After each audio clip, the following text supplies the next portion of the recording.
Los saludamos ya al diputado Esteban Paulón, que es referente del Partido Socialista en Provincias Unidas. ¿Cómo le va? Buenas noches. ¿Qué tal, Ali? ¿Cómo estás? Buenas noches. Muy bien, gracias por estar ahí. Diputado, lo consulto por lo último primero. La ley de glaciares, su voto fue negativo en este sentido. Una referencia a lo que depara esta sanción, ¿qué implica a criterio suyo y por qué no acompañó? Bueno, primero decir, Ali, que el proceso de debate de la ley fue irregular. Nosotros vemos dos problemas en la ley, uno de procedimiento y otro de contenido. En lo que tiene que ver con el procedimiento, no se cumplieron las instancias de debate en audiencias públicas. En el Senado directamente no hubo, ni hubo tampoco consulta a sectores profesionales. El texto apareció 2 minutos antes de la votación, como está pasando lamentablemente en muchos lugares con muchas leyes en el Senado.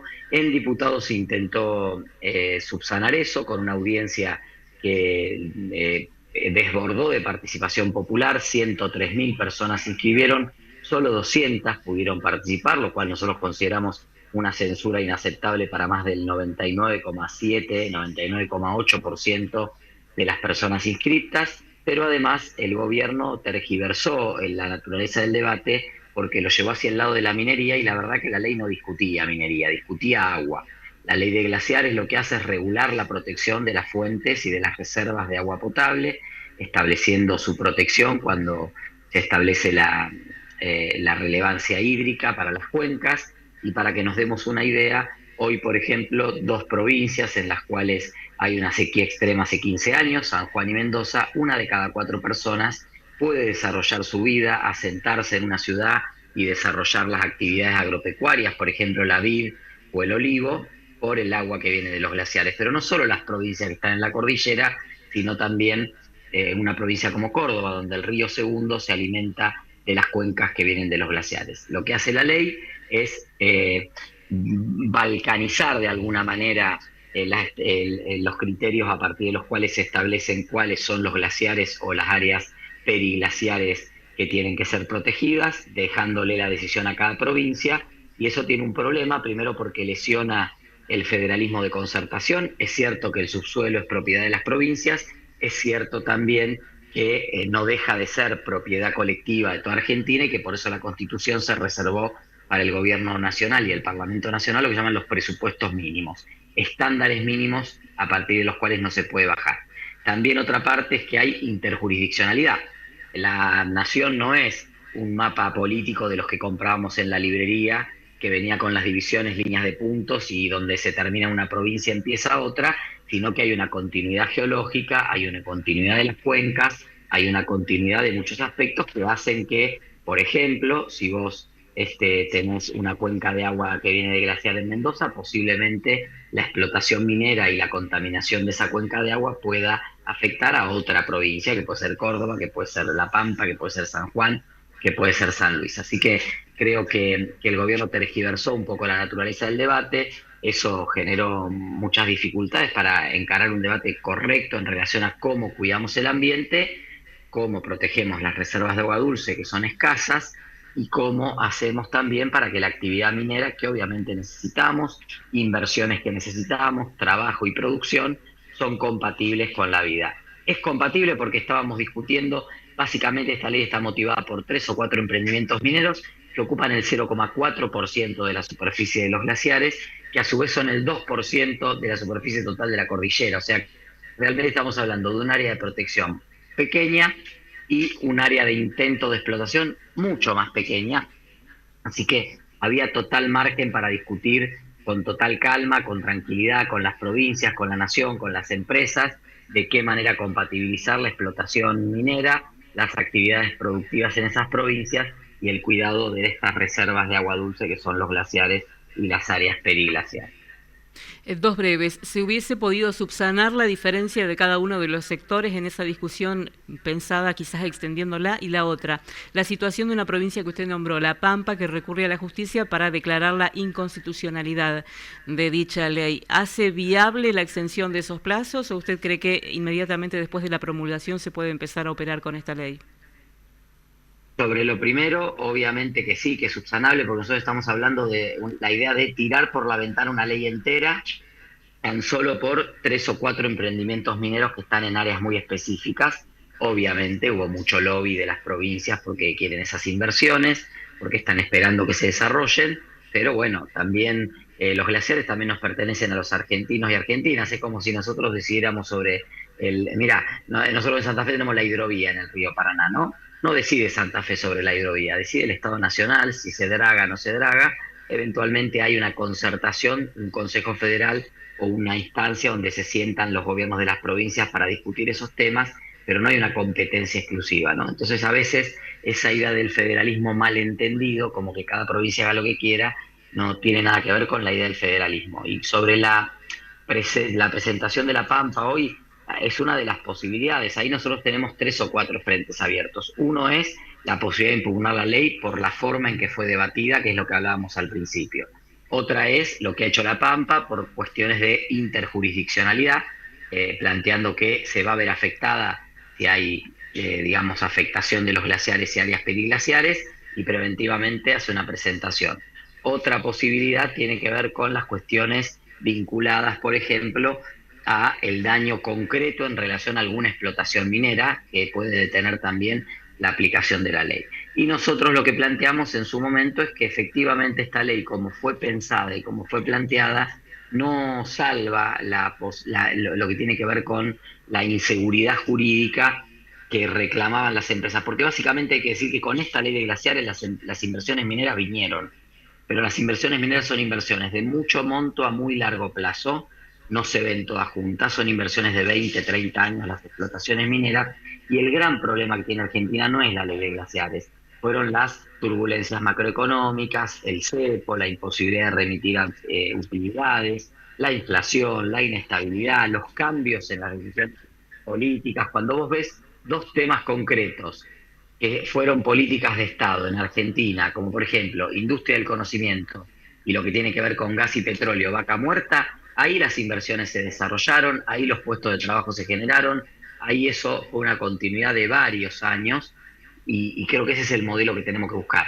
Está el régimen de incentivo a las grandes inversiones, que ya le da enormes facilidades a las empresas mineras. Creemos que con eso era suficiente para que esas inversiones vengan, pero obviamente las empresas quieren ganar dinero, siempre van a pedir más, y si tenés del otro lado un gobierno que está dispuesto a dar más, caemos en situaciones como estas donde lamentablemente perdemos estándares ambientales a cambio de algunas inversiones. Lo llevo al otro tema por el que lo convocamos, la situación del jefe de Gabinete de Ministros, Manuel Adorni, que se hizo justamente el foco de la atención después de que se publicaran fotos viajando con la comitiva presidencial donde participaba su esposa. A partir de ahí la evolución del patrimonio empezó a estar en cuestión y la contradicción entre el discurso y los hechos. Básicamente usted presentó una ampliación de denuncias para conocer cómo evolucionó ese patrimonio. ¿Tiene sospechas sobre el jefe de gabinete? Bueno, nosotros lo que tenemos no es sospecha, sino que en base a la declaración jurada que él presenta, los ingresos que declara, los ingresos que se conocen de su esposa, es inconsistente con el nivel de vida que llevaba.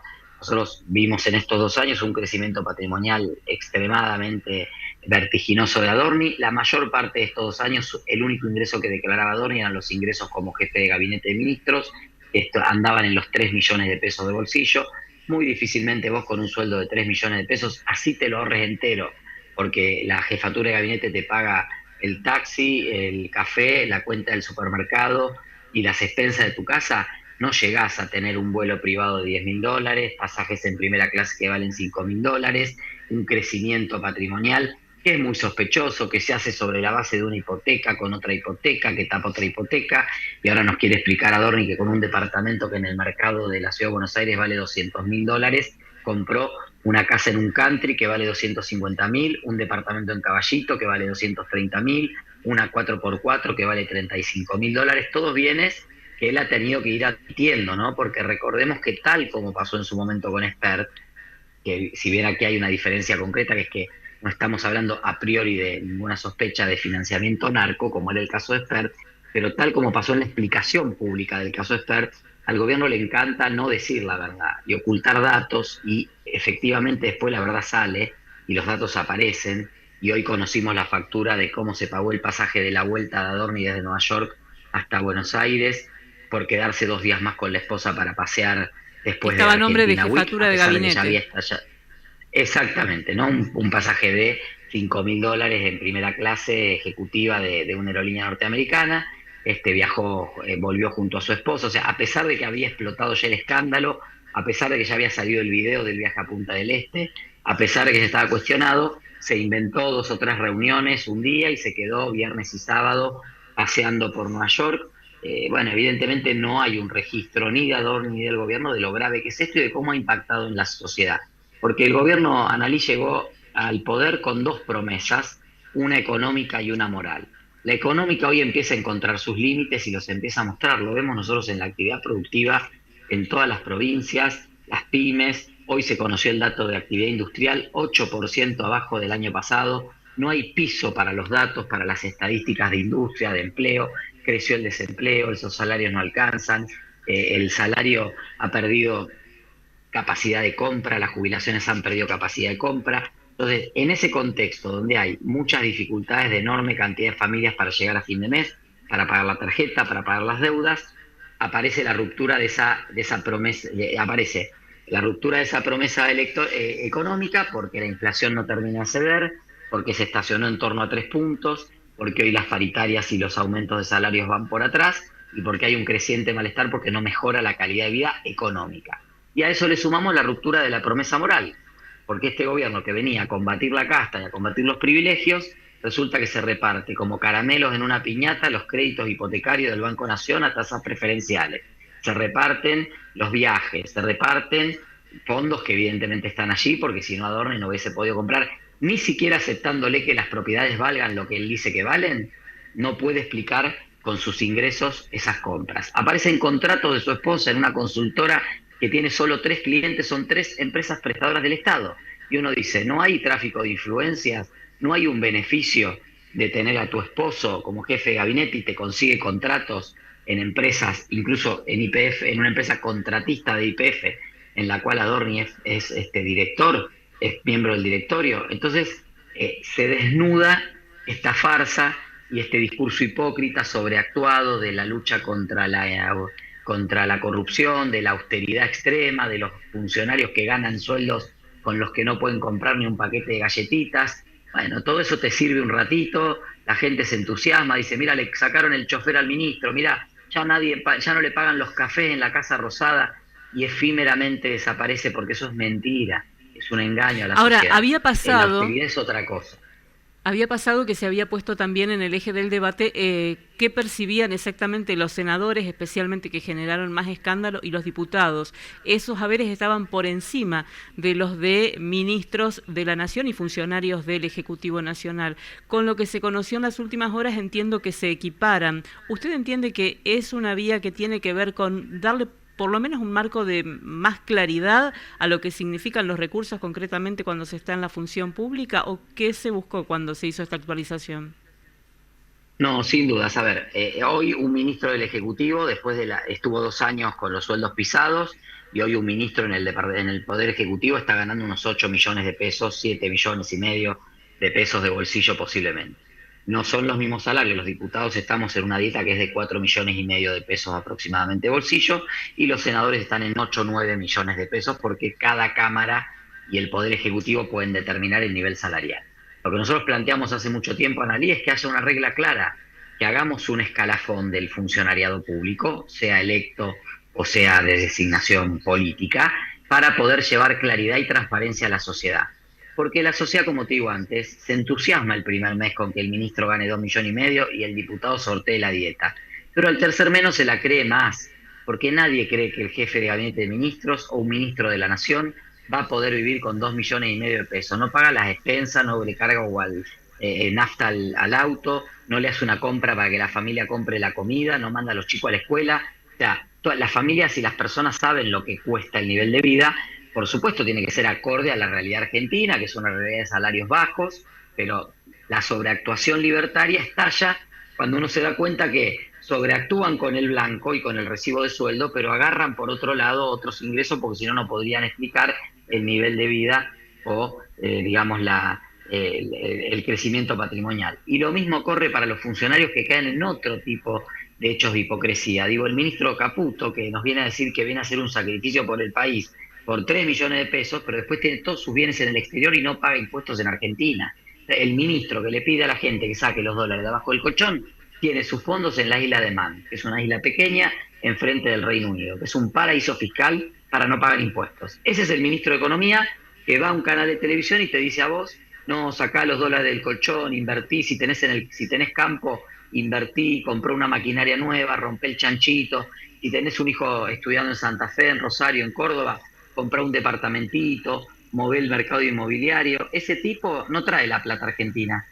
Se compra la ropa afuera, nos lo contó. Él compra la ropa en Estados Unidos.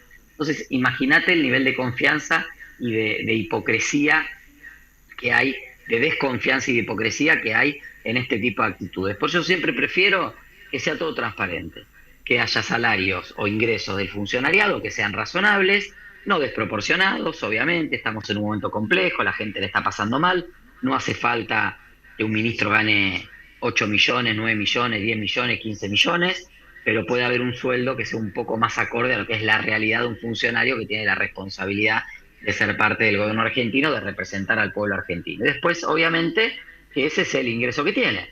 Evitar sobresueldos, evitar la tentación del cohecho, de la coima, etcétera, porque en definitiva, como estamos viendo en el desarrollo patrimonial y de gasto de algunos funcionarios, de alguna manera esos funcionarios encuentran la forma de hacer la diferencia y terminar ganando lo que sienten que deberían ganar. Le agradecemos mucho que nos haya dedicado estos minutos. Que tenga muy buenas noches. Gracias, Analí, que tengan buenas noches ustedes. Hasta luego. Era entonces el diputado Esteban Paulón, referente del Partido Socialista, y saben ustedes, con participación en el bloque de Provincias Unidas en la Cámara de Diputados de la provincia de Santa Fe.